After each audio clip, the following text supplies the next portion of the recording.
What up, everybody, and welcome back to another episode of Funboxing with Will. I'm your host, Will, with H2O Co. Film and Photo, and today we're going to be getting into the long-awaited, or well overdue, EOS R review. My overview thoughts on it, and what I've come to like about this camera that was so debated when it first came out. So let's get into this review.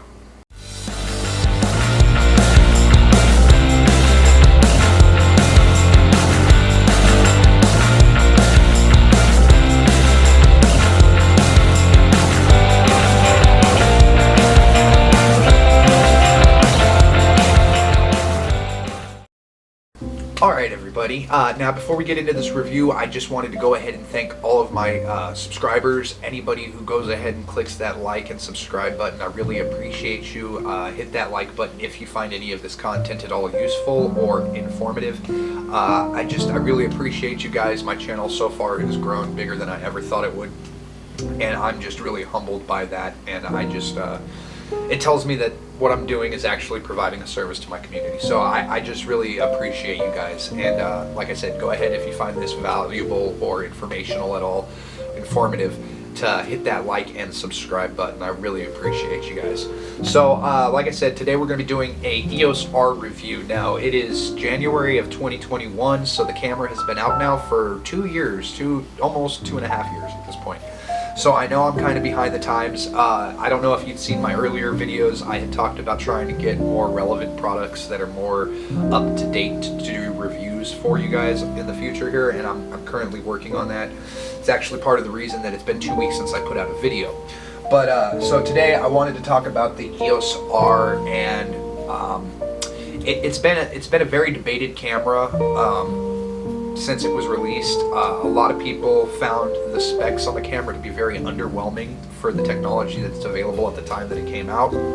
But then all of a sudden, much like the C200 and the C300, it's the most rented camera for professional use in a lot of situations, event photography, things like that. Not so much wedding photography, as it does not shoot redundant, but if you're not shooting weddings and you're a pro, you don't really need to shoot redundant. And as far as I'm aware, no video cameras shoot redundant as far as shooting video is concerned anyways. They only do redundancy in stills.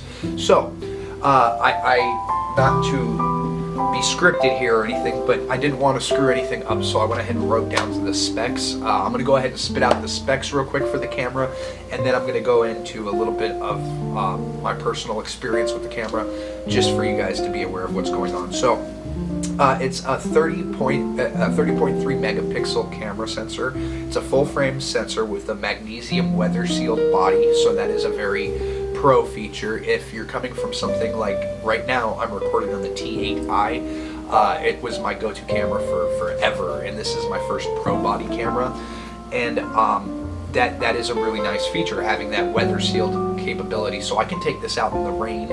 I was actually just out in the snow up north in Payson. I rented a cabin for the weekend for my 2-year-old son and my pregnant fiance, for me to go out and get a weekend away from everybody and the hustle and bustle.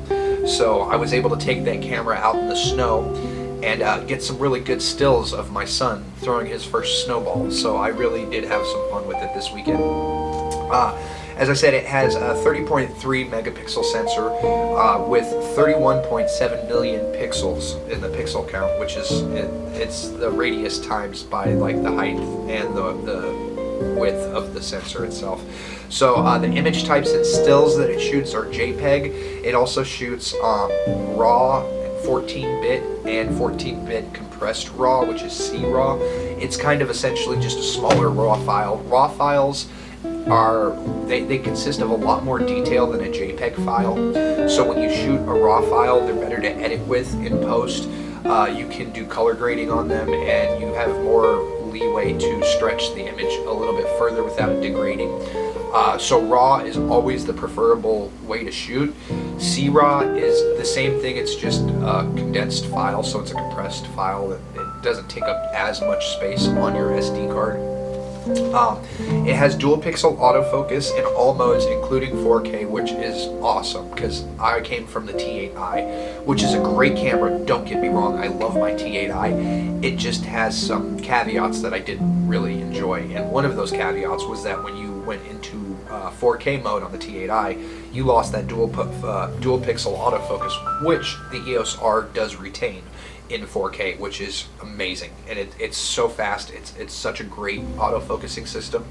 A lot of people, when they shoot film, they prefer to shoot manual so that they can control what is in frame, in focus in the frame. So it's a standard to shoot manual focus when you're shooting film, but if you're just doing like home videos, something like that, non-professional work, the autofocus in this is amazing, even in 4K. So obviously it's a mirrorless camera, so it's going to have an EVF instead of a OVF, optical viewfinder, but it does have live view assist in the camera, which allows you to essentially, you can see through the EVF what you would be seeing through an optical sensor if you had an optical sensor. So you have two options. You can actually see where the settings are. So say I crank up my ISO, it's going to show that in the EVF unless I turn on live assist mode, and then essentially it's just going to show me the surrounding environment, and it's not going to take into account any of the settings that I have in the camera. So you won't get blown out highlights if you have your ISO up too high. You won't know that until post when you go and look at your footage. It can be very useful in still photography, but I don't really like it when I'm shooting video. I'd prefer to see where I'm at with the settings. So generally I don't use the live view assist when I'm in video mode. But it does have the EVF, and the EVF has 5,655 autofocus points in it. So, I mean, the sensor does. So you're getting almost, I think it's 96% coverage of the full sensor in autofocus points, which is really great. It allows for you to pretty much focus anywhere on the screen, whether your subject is centered in the screen or up in the top right corner, bottom left corner, wherever you're at, you're going to be able to get it in focus, which is amazing. It has an ISO range of 100 to 51,200, and an extended ISO range from 50 to 102,400. And surprisingly, in high ISOs, this camera shoots incredibly low noise.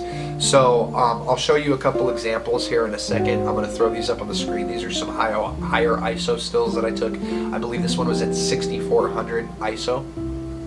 And as you can tell, there's not a lot of noise in that image, as opposed to if I had taken that image on my T8i, there would have been much more noise in that image, and I believe it has to do with the full frame sensor as opposed to a crop sensor.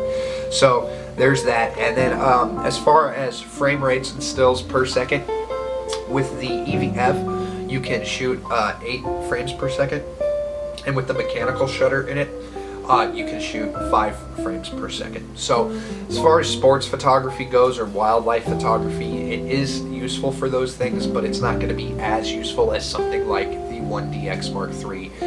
That's going to be a lot more. I think that shoots 12 frames per second. So that's going to be a lot more, it's going to be a lot more, what's the word I'm looking for, responsive when you're in the field and you're taking those photos of a basketball player and he's running to do that layup, and you want to get that one split-second shot where he releases the ball and the sweat's dripping off his forehead, and all that kind of stuff. Those action sports shots, you'd probably be better off with something like a 1DX Mark II. But if that's not your thing, then it's not a big deal to me. Personally, I shoot mostly video, so it's really not a huge deal to me. It was never a deal breaker for the camera for me. Also, its shutter speed is from 1/8,000th of a second all the way up to 30 seconds, or you have the bulb option, which is like pretty much a remote control shutter at your leisure. It has 4K. Now this is where a lot of the drama came with the camera. It has 4K, and the 4K is cropped. A lot of people were upset about the cropping of the 4K. For me, I'm so accustomed to having 4K and crop that it doesn't really bother me. I actually enjoy it in some cases. If I want to do really wide angle shots, they have good lenses. There's 10 millimeters, 17 millimeter Canon. There's even a 14 millimeter Rokinon lens that you can attach to this thing. That is absolutely amazing. and it gets you that wide angle you're looking for, even if you have a 1.8 or 1.6 crop, I believe. And the other downside was that you can't do 60 frames per second in 4K. It's only 24 or 30 frames per second. Again, 60 frames a second is much more useful than it's given credit for. So I really don't need the 120, although a lot of people really do prefer the 120 frames per second. This camera does feature 120 frames per second. The caveat to that, though, is that it's only in 720p. So you get high def, but you don't get full high def. Now in 1080p, you get from 24 all the way up to 60 frames a second, which is more than enough for slow motion shots, especially when you can go into post nowadays and slow things down a little bit more. Unfortunately, there's no in-body stabilization in the camera mechanically, but there is a digital in-body stabilization, and the lenses have in-body stabilization, if 5-axis point digital stabilization in the lenses as well. So it has two options. You can do advanced stabilization or normal stabilization, both of which crop in. I personally prefer just normal stabilization if I'm going to use it without a gimbal. If I'm going to go handheld with it, I've just noticed a little bit of artifacts in the extreme stabilization mode, and there's a little bit of blurriness that I've noticed that I just didn't really appreciate, didn't really enjoy. So generally I'll use a little bit of stabilization, just the standard stabilization, and that's about it. So that's the frame rates that you can work with in the camera. It has 3.15 million, a 3.15 inch, 2.1 million dot LCD screen that is super bright. I actually, when I got it out of the box, had to turn down the brightness level on the LCD screen in the back, which is, by the way, fully articulating. It comes out, which is one of the most useful features on a camera, and it has been the #1 reason why I have not purchased a Sony camera up into this point, is just because most Sony cameras, the good ones, do not have that articulating screen, and it comes in so useful when you're recording something in video that isn't directly at eye height. And how often do you record low angles, or even in stills, you want to get that picture of something at a high angle, you can't see where your frame is, so you need to be able to do that. And with this articulating screen, I just really feel that they knocked it out of the park, like they always have with Canon's cameras. So that is an awesome thing. And so, like I said, I had to turn down the brightness level on the EVF because I noticed that it was so bright that I was actually slightly overexposing my stills and my footage without knowing it, because the LCD screen was so bright that I just it didn't register to me that was the reason. And then once I turned down that LCD, everything started to match up a little bit better. So it's a really good high quality LCD screen. Now, battery life on this camera has served me fairly well. I can shoot almost a full day with one battery. It's the LPE6 battery. You can actually charge the battery in the camera via USB-C and a outlet if you have the Canon LPE6 batteries. I don't believe you can with the third-party batteries. So yeah, there's that. It doesn't have dual card slots, unfortunately, and we're stuck with the standard SD card slot. Now, one thing I will mention about the SD card, there is a UHS rating on every SD card, and I have a menagerie of SD cards that I've used throughout my career. Excuse me, let me grab a drink of coffee real quick. So I've had a menagerie of SD cards that I've used throughout my career, and until I purchased this camera, I've come across buffering issues, little issues with buffering, and especially when I'm doing multiple frames per second, there's been issues where I've outran the buffer in even my T8i, and I'll have to wait a second for it'll say busy processing or whatever. Well, I noticed when I got this camera, I threw it into 4K and started recording some 4K images, and there was a meter that popped up, and it was like almost a battery meter, and it went quarter full, halfway full, full, and it stopped recording. This all happened in the matter within 15 seconds. So I was like, what's going on here? And then a message popped up that said that my SD card was too slow to be able to record in 4K in all-I. The camera has two codecs for video, APB and all-I. All-I retains quite a bit more data, so it is a way better quality. The camera shoots an 8-bit internal, or you can shoot 10-bit external to an Atmos Ninja recorder, something like that. And it gives you a very high quality, high dynamic range image, especially considering that you can shoot log with the EOS R, which is an amazing feature for those who love to color grade. I've used it. I'm using it in this video. I'll show you a little difference. I'll do a review on color, or a overview on what color grading is in one of my upcoming videos to show you that difference.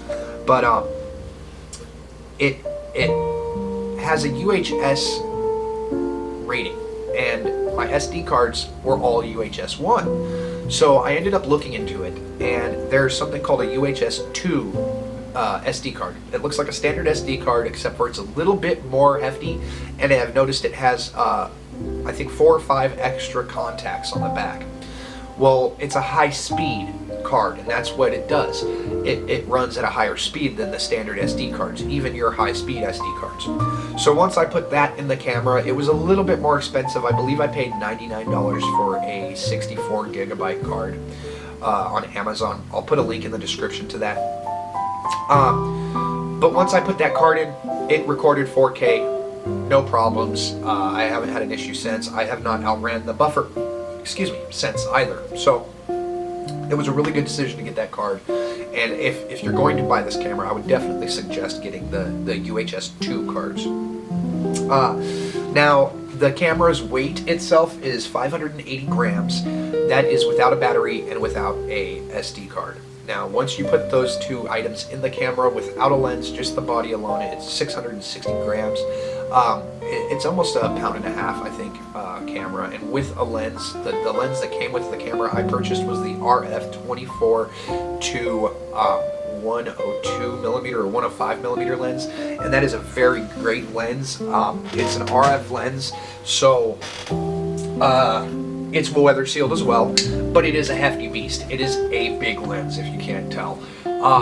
So I'm going to talk about a couple features on the camera real quick, and then I'm going to switch over to the EOS R so you can actually see the difference in images. So one of the new features they added to the EOS R that I love is it has the standard dials. So there's three setting dials on this that you can map out to whatever you'd like them to be, whether that's shutter speed, ISO, of that nature. You know, you've got your top dial here, which you can turn left and right, and then you've got your wheel right here, which you can turn left and right. And usually there's a scroll wheel here. Well, instead of putting the joystick scroll wheel in the back, they opted for a touch bar, which I have found to be somewhat of a nuisance. I always accidentally hit it. You can set it for white balance, ISO, shutter speed, all those things. And I noticed that I had it set to white balance, and whenever I'd be filming or shooting a video, my thumb would always touch it accidentally, and I would always screw up my settings. So luckily you can lock that out, but it does take away one of your dials when you do lock that out. So one of the things that I love about the new camera, and it's not so much the camera as it is the RF lenses, is the RF lenses have 12 pin contacts. So they have an extra 4 pins than your standard lenses. And those 4 pins are used to communicate with this extra dial that they put here that has a haptic feedback clicking feel to it, and this ring is programmable, so you can set this to change your shutter speed or your ISO or your white balance or whatever you'd like it to be. So the fact that the touch bar becomes kind of obsolete after locking it out doesn't affect your performance at all, because you can scroll with this and you never have to take the camera away from your face. Another really amazing feature for those out there who are video recorders is there is an adapter you can buy for this. I believe it's $299 for the name brand Canon version, but it allows you to connect ND you drop an ND filter adapter into the base between the lens and the camera body.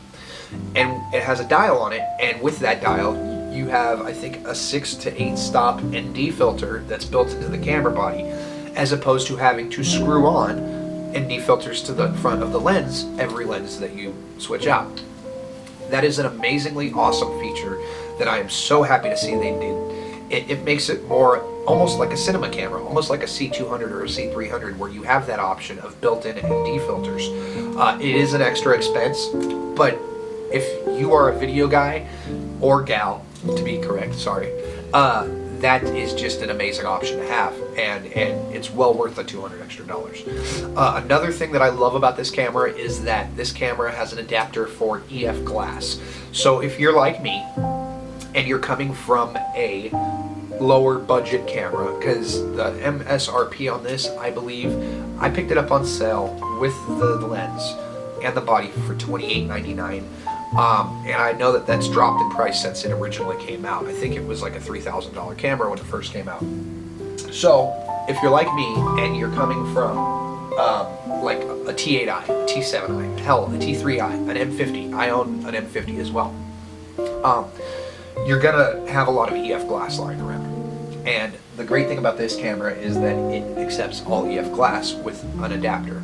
I did a review on a third-party Voltrox adapter that works so good, and it actually has that programmable ring on it too.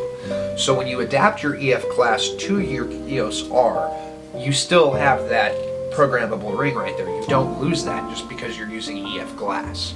So that is an amazing, awesome feature that I love about the camera, or the adapter I should say, as well.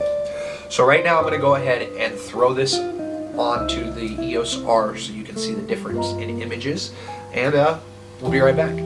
Alrighty, and we're back. Now, this is what the image is going to look like from the Eos R as opposed to the T8i, which I was just filming on. I apologize if there's a difference in focal length. I'm shooting on the 24mm EFS lens here on the T8i, which the previous part of the video was shot on. And this camera I'm using, I believe I'm set my lens at 35mm or 37mm, something like that, to try to match it, because this is a full frame as opposed to the crop sensor with the T8i. So also right now I am shooting in log, which means that before you saw this, I took it into DaVinci Resolve and color graded the footage a little bit to match the log footage to the other footage from the T8i that I had shot previously. So I wanted to show you guys, this is an example of one of the stills that I took. I did a photo shoot recently with a gentleman from Scottsdale. He wanted something that he could give his wife, so he had come up with this idea of a photo book, just a pretty classy photo book of him in a couple different suits. To me, it felt like something that you could see in like a GQ magazine or something like that. Not to say that my work is anywhere near that quality. I just that's the kind of feel that I got to the photo shoot that we did. And so I took him down to the studio. I took a whole bunch of shots of him, and here are a couple of the shots that I took with the Eos R. So this first shot, you can see it's a super crisp, clear image. Actually, when you zoom into the image, I'm going to zoom in real quick, and you can actually see every little pore and detail in the face of this person. Zoom back out there. Alright, so yeah, it takes really high quality stills. Some of the best stills that I've ever taken with any camera have been with this camera so far. Now, a lot of the hype that was about this camera when it first came out, or well, the disappointments that people were talking about, as I said earlier, it reminded me a lot of the C200 and the C300, where when it came out, people just ragged on it. They talked a bunch of crap about it. They didn't like it. They thought it was underwhelming specifications for the camera. And then all of a sudden, once they saw the image that came out of it, people wanted to rent it. They were getting the camera. It was becoming one of the best-selling cameras. Now, I know since this camera's been released, they've come out with the R5 and the R6. The R5, I've heard, is terrible as far as overheating conditions go. I have yet to have this camera overheat on me, which is a plus. Thank you, Canon. But a lot of the features that are in the Eos R5 and the R6, or even the RP, which is kind of a dumbed down version of this, you're going to pay for that. it's substantially higher price range for the R6 and the R5, and I'm not sure exactly all of the specs on them. But if you're looking for an entry-level professional camera, not an entry-level DSLR, but something that is entry-level for professional work, I really highly suggest the EOS R. It doesn't have a built-in flash. You need to get a remote flash and a external flash if that's the kind of portrait photography, if something like that is what you're doing. And again, I wouldn't really suggest it for wedding photography because it does not shoot redundant, and from what I've heard, every wedding photographer on the planet wants redundant shooting, and they want that CFast Express card, which the R6 does offer. So that might be the better camera for you if that's your game, if you were a wedding photographer. But if you're just a videographer, any other kind of still photographer, landscapes, things of that nature, event photographer, event videographer, this camera is a great option for something that's not gonna, I mean, yeah, depending on your budget, it's an expensive camera. It's almost $3,000 with the lens, but like I said, you can adapt your EF glass, and I believe the camera was $1,700 without the lens, just the body itself. So for the money you're paying, you're getting an amazing deal, and you're getting an amazing technology with this camera. No matter what the haters out there say, it is a very good camera, and as you can tell here through this image, it's got an amazing image to it. Same with the still photos that I just showed you. It's really got an amazing library of features. I'm trying to think if there's anything I missed about the camera. It's just an amazing all-around professional camera, and I've grown to really enjoy using it. So I would get it like 8 out of 10 stars probably. There are some things like the super slow motion 120 frames in HD that I would fix, and if I could totally choose, I would take away the crop from the 4K. But other than that, I love this camera. It's everything that I looked for in a system when I went looking for my first pro camera. So it's something that you should really check out if you're in the market. And other than that, today's review is finished. So I just wanted to say thank you again to all of my subscribers. If you found anything again useful in this video, please go ahead, hit that like and subscribe button. I look forward to seeing new subscribers here in the coming year. And again, I'm going to try to fit in some more tutorials into the unboxings and the reviews that I do, along with doing reviews on more up-to-date cameras, more up-to-date technologies and gear. So until next time, I hope you guys have a great day, stay safe, and above all, stay creative, my friends. We need more of that in this world. Until next time.